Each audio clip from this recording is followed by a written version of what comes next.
ನಾ ಹೇಳೋದು, ಎಲ್ಲಿವರೆಗೂ ಕ್ಲಾಸ್ನಾಗ ಕೂತಂಥ ಮಗು ನನ್ನ ಮಗು ಅನ್ನೋ ಭಾವನೆ ನಿಮಗೆ ಬರುವುದಿಲ್ಲ, ಅಲ್ಲಿವರೆಗೂ ಸಾಕ್ಷಾತ್ ಒಳ್ಳೆ ಶಿಕ್ಷಕ ಆಗ್ಲಿಕ್ಕೆ ಸಾಧ್ಯ ಇಲ್ಲ. ನನ್ನ ಮಗು ಅದು, ಆ ಪ್ರೀತಿ ಮಾಡ್ಬೇಕು ನಾನು. ಯಾಕಂದ್ರೆ ಒಂದು ಕೆಲವು ಟೀಚರ್ ಅಂತಾರೆ ನನಗೆ, ನೀವು ಬ್ಲ್ಯಾಕ್ ಮೇಲ್ ಮಾಡ್ತೀರಿ ನನ್ನಂದು. ಬ್ಲ್ಯಾಕ್ ಮೇಲು ವೈಟ್ ಮೇಲು ಮಾಡೋದೇ ಹಂಗೆ. ಕ್ಲಾಸ್ನಾಗ ಕೂತಂಥ ಮಗು ನನ್ನ ಮಗು ಅಂತ ಈ ಪಾಠ ಮಾಡಿದರೆ ನಿಮ್ಮ ಮಕ್ಕಳು ಚೆನ್ನಾಗಿರ್ತಾರೆ ಅಂತ ಹೇಳ್ತೀನಿ ನಾನು. ನನ್ನ ಮಕ್ಕಳು ಚೆನ್ನಾಗಿರ್ಬೇಕಾದ್ರೆ ನಾನು ಕ್ಲಾಸ್ನಾಗ ಕೂತಂಥ ಮಕ್ಕಳಿಗೆ ಚೆನ್ನಾಗಿ ಪಾಠ ಮಾಡಬೇಕು. ನನಗೊಂದು ಘಟನೆ ಇದೆ, ಹೇಳ್ಬಿಡ್ತೀನಿ ಅದನ್ನು. ನಮ್ಮ ಅಜ್ಜ ಒಳ್ಳೆ ಮೇಷ್ಟ್ರಾಗಿದ್ದ. ಭಾಳ ಬಡತನದಲ್ಲಿ ಬಂದಂಥ ನಮ್ಮ ಅಜ್ಜ, ಬಡತನದ ಬೆಂಕಿಯೊಳಗೆ ಬಂದಂಥ ಮನುಷ್ಯ, ಸೆಲ್ಫ್ ಮೇಡ್ ಮ್ಯಾನ್. ಟೀಚರ್ ಆದ, ಚಂದ ತನ್ನ ಮಗನ ಬೆಳೆಸಿದ, ನಮ್ಮಪ್ಪನ ಚೆನ್ನಾಗಿ ಬೆಳೆಸಿದ. ಒಂದು ಘಟನೆ ಆಗಿತ್ತು, ಧಾರವಾಡದಾಗಿದ್ವಿ ನಾವು. 61-62ನೇ ಇಸ್ವಿ ಚೀನಾ ದಾಳಿ ಶುರು ಆಯಿತು. ಮೊದಲನೇ ಬಾರಿಗೆ ಭಾರತದಾಗ ರೇಷನ್ ಸಿಸ್ಟಮ್ ಬಂತು. ಅಕ್ಕಿ, ಸಕ್ಕರೆ, ಸೀಮೆಎಣ್ಣೆ ಕಾರ್ಡ್ನ ತೊಗೋಬೇಕು. ಮತ್ತು ಇನ್ನೊಂದು ರೂಲ್ ಇತ್ತು ಕರ್ನಾಟಕದಾಗ, ಒಂದು ಜಿಲ್ಲೆಯಿಂದ ಮತ್ತೊಂದು ಜಿಲ್ಲೆಗೆ ಒಂದು ತೊಗೊಂಡು ಹೋಗಂಗಿಲ್ಲ, ತೊಗೊಂಡೋದು ಅರೆಸ್ಟ್ ಮಾಡ್ತೀವಿ ಅಂತಿತ್ತು. ಒಂದ್ಸಲ ನಮ್ಮ ಅಜ್ಜಿಗೆ ಒಂದು ಪತ್ರ ಬಂತು ಬಿಜಾಪುರದಿಂದ, ನಮ್ಮ ಪರಿಚಯದ ಹೆಣ್ಮಗಳಿಗೆ ಒಂದು ಹೆರಿಗೆ ಆಗ್ಯದ, ಒಳ್ಳೆ ಅಕ್ಕಿ ಸಿಗೋದಿಲ್ಲ ಬಿಜಾಪುರದಾಗ, ಧಾರವಾಡದಿಂದ ಬಾಣಂತಿಗೋಸ್ಕರ ಒಂದು 4 ಕಿಲೋ ಅಕ್ಕಿ ಕಳಿಸ್ಕೊಡ್ತೀರೇನು ಅಂತ. ಅಕ್ಕಿ ತೊಗೊಂಡು ಹೋಗೋದು ಅಪರಾಧ, ಅವಾಗ ತೊಗೊಂಡು ಹೋಗೋದು ಡಿಸ್ಟ್ರಿಕ್ಟಿಂದ. ಅಂತಃಕರಣ ಏನು ಮಾಡೋದು, ನಮ್ಮ ಅಜ್ಜ ಸ್ಮಗ್ಲರ್ ಅಲ್ಲಲ್ಲ. ಆಗಿನ ಕಾಲದಾಗ ಸುಟ್ಕೇಸ್ ಗೀಸ್ ಇರಲಿಲ್ಲ, ಹಾಸಿಗೆ ಸುರುಳು ಏನು ಮಾಡ್ತಿದ್ರು ಹಿರಿಯರಿಗೆ ಗೊತ್ತಿರ್ತದೆ. ಒಂದು ಜಮಖಾನಿ ಹಾಕಿ ಒಳಗೊಂದು ಅರ್ಬಿ ಹಾಕಿದ, ನಂದು ಅವಂದು ಇಬ್ಬರದ್ದು ಹಾಕಿ ಒಂದು ಸಣ್ಣ ಚೀಲ 3-4 kg ಅಕ್ಕಿ ಇರಬೇಕು, ಸಣ್ಣ ಸುತ್ತಿ ಹಗ್ಗ ಬಿಗದ.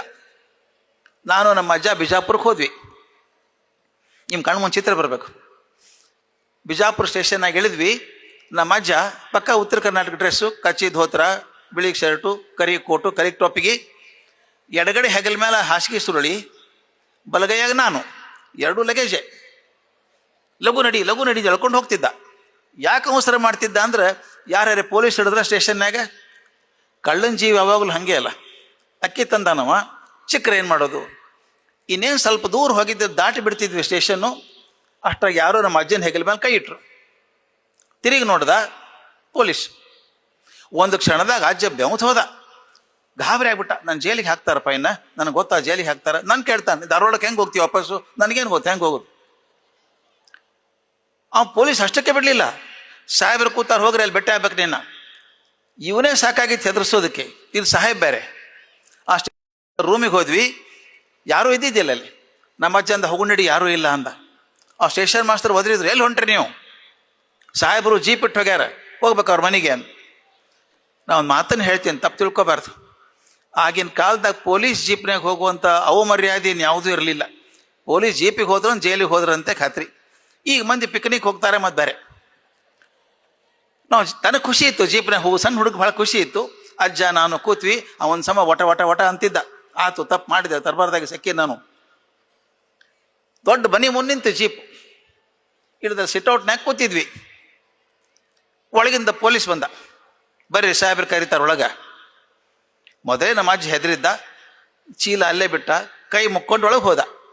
ಒಂದು ದೊಡ್ಡ ಹಾಲು, ಅಲ್ಲಿ ಸೋಫಾ ಹಾಕ್ಯಾರ 2-3. ಇಲ್ಲಿ 3 ಮಂದಿ ಪೊಲೀಸ್ ಇದ್ರು, ಆರ್ಡರ್ಲೀಸ್ ಅಂತ ಇರ್ತಿದ್ರು ಮನೆ ಪೊಲೀಸ್ ಒಳಗೆ. 3 ಮಂದಿ ಇದ್ರು. ನಡು ಒಬ್ಬ ಎತ್ತರದ ಕರಿ ಮನುಷ್ಯ ಇದ್ದ, ಕಪ್ಪು ಮನುಷ್ಯ, ಕಲ್ಲಿ ಮೀಸೆ. ಅವನ ಪಕ್ಕ ಒಬ್ಬ ಚಂದ ಹೆಂಗಸು.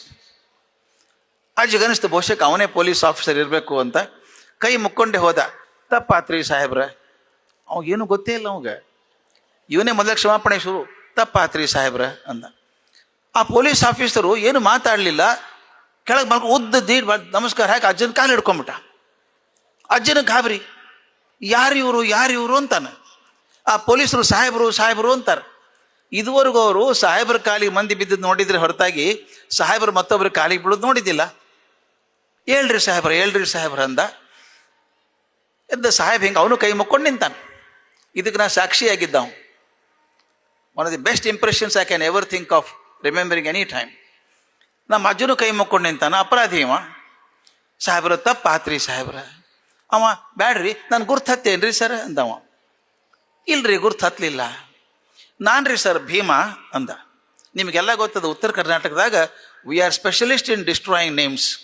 ಹೆಸರು ಕೆಡಕ್ಕೆ ಎಕ್ಸ್ಪರ್ಟ್ ನಾವು. ಹೆಸರು ರಾಮ ಅಂತ ಹಿಡಿದು ಕರೆಯೋದು ರಾಮ್ಯ ಅಂತ ಕರೆಯೋದು, ಭೀಮ ಅನ್ನೋದು ಭೀಮ್ಯ ಅಂತ ಕರೆಯೋದು. ನಾನು ರೀ ಸರ್ ಭೀಮಾ ಅಂದ. ಯಾ ಭೀಮಾ ನಮಾಜ್ ಕೇಳ್ದ. ನಾನು ರೀ ಸರ್ ಮುರುಗೋಡು ಭೀಮ್ಯಾ ಸರ್, ಮುಳ್ವಾಡದ ನಿಮ್ಮ ಕಡೆ ಇದ್ನಲ್ರಿ ಸರ್ ಮನ್ಯಾಗ ಅಂದ. ನಮ್ಮ ಅಜ್ಜ ಕೈ ಮುಕ್ಕೊಂಡು ನಿಂತಿದ್ನಲ್ಲ, ಅವ್ರು ಬಲಗೈ ಕೆಳಗೆ ಬಂತು. ಎತ್ತಿ ಪಟಾರನ್ ಕಪಾಳಿಗೆ ಹೊಡೆದ. ಎಲ್ಲ ಮಗನ ಭೀಮ್ಯಾ ಪೊಲೀಸ್ ಆಗಿಯೇನೋ ಅಂದ. ನನಗೆ ಹೆದರಿಕೆ ಅಂದ್ರೆ ತಿರುಗಿ ಹೊಡೆದ್ರ ನಮ್ಮ ಅಜ್ಜನ ಗತಿ ಏನು? ಹೊಡಿಲಿಲ್ಲ, ಇನ್ನೂ ಜೋರಾಗಿ ಕಣ್ಣಾಗ ನೀರು ಸುರಿತಾವ. ಹೊಡೀರಿ ಸರ್, ಹೊಡೀರಿ ಸರ್, ನಿಮ್ಮಿಂದ ದೇಹ ಆದದ್ದು ಸರ್, ಮನುಷ್ಯ ಆದದ್ದು ಸರ್. ನಾನು ತಗೊಂಡು ಹೇಳ್ದ, ಸರ್ ನಮ್ಮನ್ನು ಯಾರೂ ಮುಡ್ಸ್ಕೋತಿರ್ಲಿಲ್ಲ ಊರಾಗ. ನಮ್ಮಪ್ಪ ರಸ್ತೆ ಕಸ ಗುಡಿಸ್ತಿದ್ದ. 4ನೇ ಆದ್ಮೇಲೆ ನನಗೆ ಹೇಳ್ದ, ಭೀಮೆ ಬಂದ್ಬಿಡು, ನಿನಗೂ 8 ಆಣೆ ಕೊಡ್ತಾರೆ ದಿವ್ಸಕ್ಕೆ, ನಿನಗೂ ದಿವ್ಸಕ್ಕೆ 8 ಆಣೆ ಕೊಡ್ತಾರೆ, ಬಂದ್ಬಿಡು ಕಸ ಗುಡಿಸ್ಲಿಕ್ಕೆ ಅಂದ.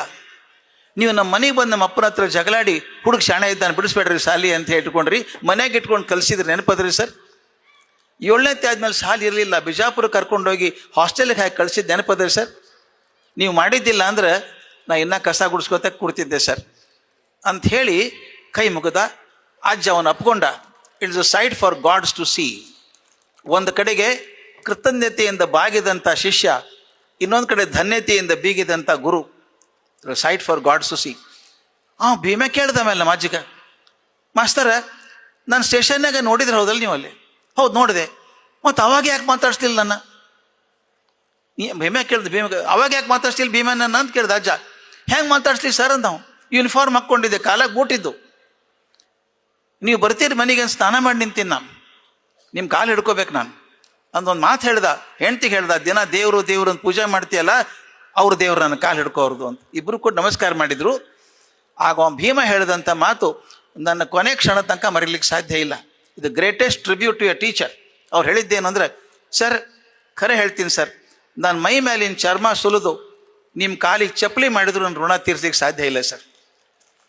ಈ ಮಾತು ನನ್ನ ಕಿವ್ಯಾಗ ಗಟ್ಟಿ ಕೂತ್ಬಿಟ್ರದು. ಶಿಕ್ಷಕ ಆದ್ರೆ ಹಂಗಾಗಬೇಕು. ಹುಡುಗರು they should swear on your name. Sir ನೀವು ಮಾತು ನಡೆಸ್ಕೊಡ್ತೀನಿ ಸರ್, ನಾ ಮಾಡ್ತೀನಿ ಏನು ಬೇಕು. ಅದು 2 ಕಡೆನೂ ಪ್ರಯತ್ನ ಬೇಕಾಗ್ತದೆ. ಅದಕ್ಕೆ ಶಿಕ್ಷಕರ ಕಡೆನೂ ಪ್ರಯತ್ನ ಬೇಕು, ತಮ್ಮ ಕಡೆನೂ ಬೇಕು.